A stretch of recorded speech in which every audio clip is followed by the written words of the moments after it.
Hey guys, today I'm going to be reviewing Memoirs of a Geisha by Arthur Golden, which is part of my year of rereading for 2021.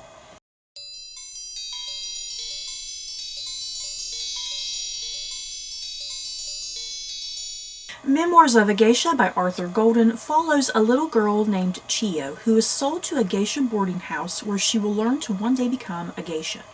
Over the years, Chio faces setbacks and hardships, but she forever remembers a kind man she calls the chairman, who gives her the much-needed determination she needs to become one of the best geisha in Japan so she can win his heart.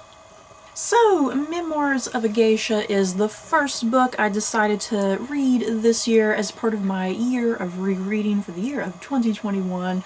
And oh boy, the last time I read this book, you guys, according to Goodreads, Goodreads is telling me that I read this book the last time back in 2011. So it's been a good decade since I last read this book. And the thing is, prior to Goodreads even existing, I had already read this book quite a number of times anyway, so it's safe to say that I consider Memoirs of a Geisha just one of my all-time favorite books ever. It's easily probably in my top 5 favorite books. If I had to if someone ever was like, what are your top 5 favorite books, I think Memoirs of a Geisha would easily be within that top 5. So yeah, like I said, Goodreads is telling me last time I read this book was way back in 2011, so it's definitely been a good decade, and I've just been anxiously wanting to reread this particular book because there's just so many things about it that I love and enjoy, and I don't ever get bored with it. That's the thing when it comes to rereading books. Is the thing of you just not getting bored, you know? I think that's the sign of a book that is just easily rereadable. And I read this book. This is probably easily maybe the fifth time I've probably read this book, and never once was I bored. I just thoroughly enjoyed it once again from start to finish.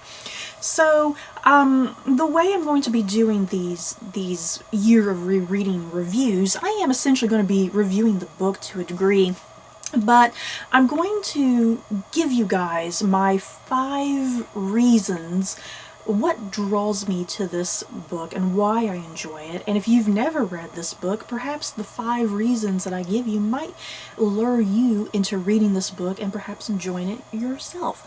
So let's get going. And I don't think I'm going to have any spoilers in this video. I was thinking about having some spoilers, but I decided against it. So first up, the lyrical writing. This book is just one of the most beautifully written books, in my opinion. There's just something about it that's really hard to share and express. The writing is just absolutely beautiful and gorgeous and breathtaking, and as I said, it's very lyrical. Arthur Golden, he gives you this really great abundance of the atmosphere and the mood and the emotion.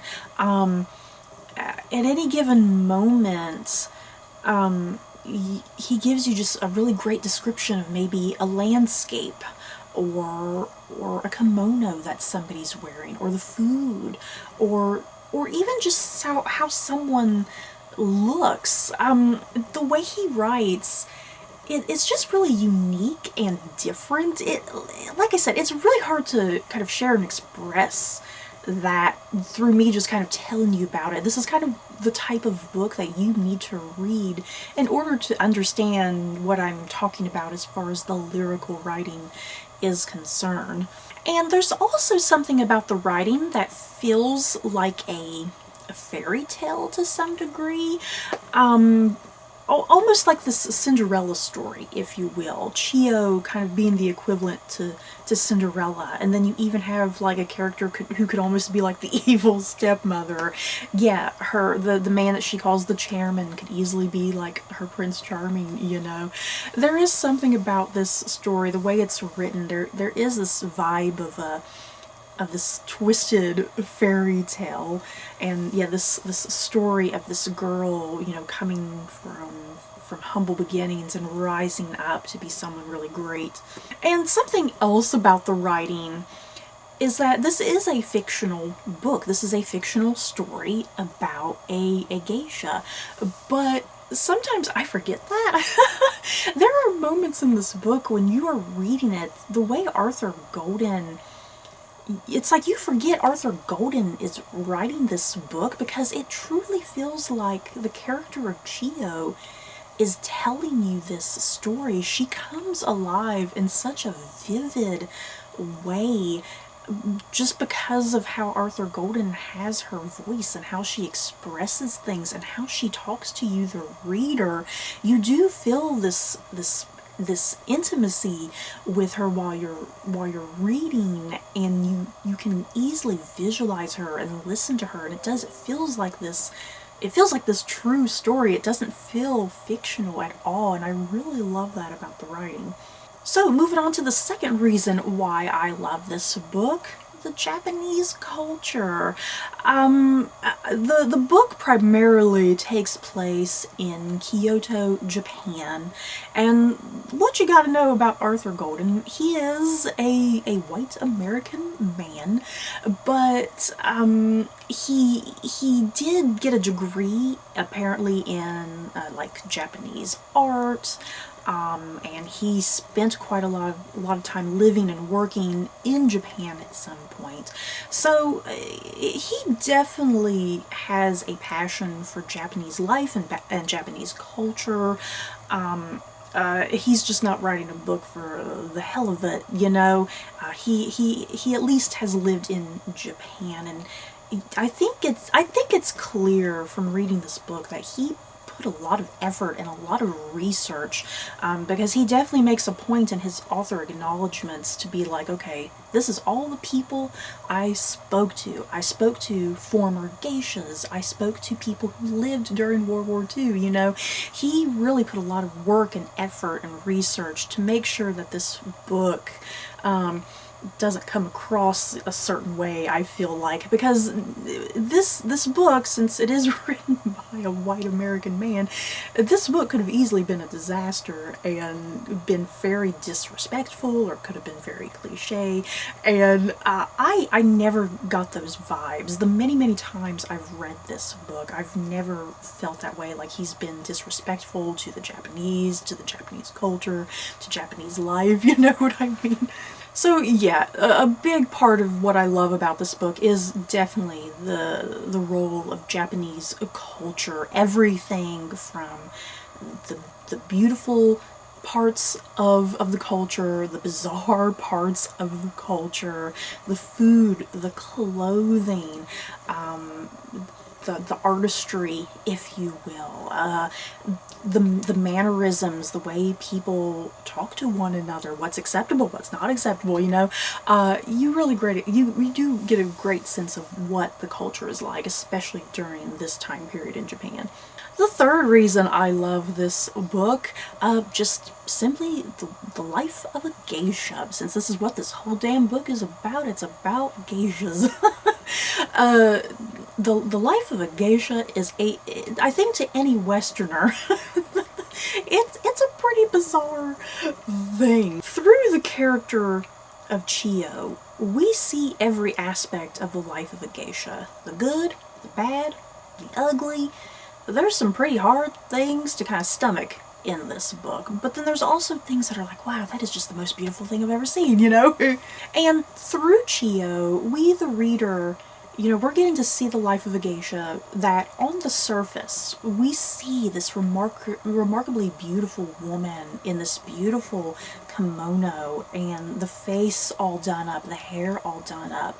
And that's just the surface level. We're supposed to see this perfection. But then, yeah, once again, through the eyes of Chio, we get to see kind of deep down underneath that, and all of the hard work and determination it takes to achieve that perfection. And not only that, just a lot of the the rivalries that go on between the geisha. They all try to act like they're buddy-buddy and friends and whatnot, but deep down there is this rivalry that happens between a lot of them as they are essentially kind of competing against one another for the affections and attention of men. And you get to see how the geisha, not only how they dress, there's a particular way they gotta dress, there's a particular way they gotta apply their makeup and do their hair. You get to see how, like, even the simple thing of how they sleep. How the hell do they sleep? Because the hair is such an elaborate thing that they have to keep it, done up, and yeah, that may kind of, you can't wash your hair for quite a while, so it's not very pleasant. So yeah, how the geisha have to sleep in order to not mess up their hair. Yeah, you see like all the financial things involved, and you see the sheer amount of training that they have to go through. So yeah, this is just not all fluff. The life of a geisha is not this life of fluff and ease. There's a lot of hardship and determination that go into it, and yeah, Chiyo is very determined, to work hard to become one of the greatest geisha in Japan. And like I mentioned, there are some pretty rough chapters to get through in this book. Just some of the most bizarre things you will read in this book, and one of the most bizarre, unsettling things is this whole notion of these young girls essentially selling their virginity to the highest bidder, and it's rather disgusting and disturbing, but that's just part of the geisha culture as it's presented in this book and everything. And ooh, yeah, those are some rough chapters, you guys, but at the same time just really gripping and fascinating. It's like Arthur Golden, he does his job getting you upset about some things. The fourth reason I love this book, obviously, the characters. This book is just littered with a host of fascinating characters. Some of them you love, some of them you hate, some of them you are indifferent to. But every character, I think, comes across in a very believable way. They all feel like real people to some degree. Yeah, I love Chiyo as the narrator. It's vital and important that you really attach and connect yourself to Chiyo. Yeah, she pours her heart and soul out to you on every page. She's kind of the perfect narrator. And yeah, I never really think of her as an unreliable narrator, because a lot of times when you're reading a book in first person, there is kind of that fear and danger of, hey, is this person unreliable? But Chiyo, because it just seems like she is pouring out every ounce of her being to you, you never feel like she's this unreliable narrator. You never really feel like she's lying to you. And guys, I am going to be going through the list of some of these characters, and please forgive me if my pronunciation is horrible. I'm an American girl. I've never taken Japanese, so if I'm pronouncing these names incorrectly, I do apologize. So first up, Mamaha, who is Chiyo's lovable but stern mentor figure. I really loved her role and function in this book, and that relationship she has with Chiyo. And then you have Hatsumomo, who is the evil villainess.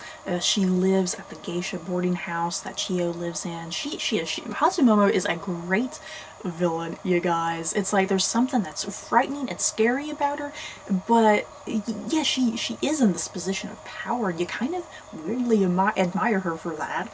And then there's poor innocent Pumpkin, who is pretty much the same age as Chiyo, and she's training to become a geisha as well. And yeah, poor Pumpkin, just so many setbacks and hardships she has to go through. She's a rather tragic character. And then you got Nobu, who is a very stern, serious businessman, but he has this soft spot for Chiyo. It's like whenever he is in these rough and gruff moments, it's like Chiyo's always the one that can provoke maybe a little bit of a smile from him, a little bit of laughter. I love the Nobu and Chiyo relationship. And then you have the chairman, who is an older gentleman who shows kindness to Chiyo at one point when she's a little girl. And yeah, this is like Chiyo's soulmate. I love him. And then you also have the characters of Granny, Mother, and Auntie who run the Geisha boarding house with like this stern iron fist. I really like their role in the book as well. It's like they're a trio of some like really powerful women. That's the thing about this book. There's a lot of really strong, powerful women in this book. You know, considering that these women are in these rather subservient positions, really, they know how to take charge and be rather independent, and you know, they're the heart and core of this book. All these women, as they twist and manipulate all the men, essentially, even though the men don't really realize it half the time. And my fifth reason that I particularly love this book, I gotta go back and talk about the chairman some more. The Chio and chairman relationship is one of the best parts of this book that I love. And it just amazes me because I forget about this every single time I reread this book. I always forget that the chairman is actually really not in this book that much. But yet, he is Chio's soulmate in some ways. That's how she views and sees him. So it's amazing what Arthur Golden is able to accomplish, that you fall in love with this relationship and that you believe it and that you're so strongly attached to it. So yeah, this whole damn book, you're questioning, okay, is the chairman and Chio, are they ever going to get together? Is it only going to be heartbreak? Yeah, is he ever going to find out that she's the little girl that he helped on the street that one day? Because that's how the chairman and Chio first meet, when she's a very little girl, before she's a young woman. And when she's a little girl, she's out on the street, she's crying about something, she's upset. Here comes the chairman. He sees this little girl, he gives her some money so she can go buy herself like a snow cone or something, and that starts this journey that Chio goes on, that she is just so captivated by this man who helped her, and she makes it her sole mission to try and get close to him at some part. And that's what you gotta know about this book. Every little thing that Chio does in this book, it's all in the name of trying to one day make her way to the chairman so she can get close to him and he get close to her, you know. It almost seems rather stalkerish now that I think about it. It almost seems a little stalkerish and perhaps problematic, but it's like, you don't really think about that while you're reading, you know. You don't really think about that because of Chio, she's gone through all these hardships and her life has been so rough, and it's like, this is just the one thing she wants, you know. This is the one thing she wants, the one bit of happiness she wants, and she just wants to be with the chairman. She wants that kindness and joy that he can offer her, and that security and whatnot. So that is it for my thoughts and feelings on Memoirs of a Geisha by Arthur Golden. Yeah, guys, I just love and adore this book to bits. I'm so sad my reread of it is done. It's like I left the book and I wanted to reread it again. That's how much I love this book, yeah, guys. So I guess my question to you guys, have you guys read Memoirs of a Geisha in the past? Do you enjoy it? If you don't like the book, that's fine, you know. We all have different tastes. Because I know I was looking at other people's reviews on Goodreads, and there was the people who gave the book like 1 star, and I was like, oh my god, that's blasphemous. But that's your opinion, you know, so I have to accept that. So I am just curious, you know, is there anybody out there who loves this book the way I do? And just let me know your thoughts. And yeah, if you want to talk about some spoilers, you can do that too. So you guys, that is it for my review. Don't forget to like, comment, and subscribe. And if you like this video, you may like these other videos. Bye, guys.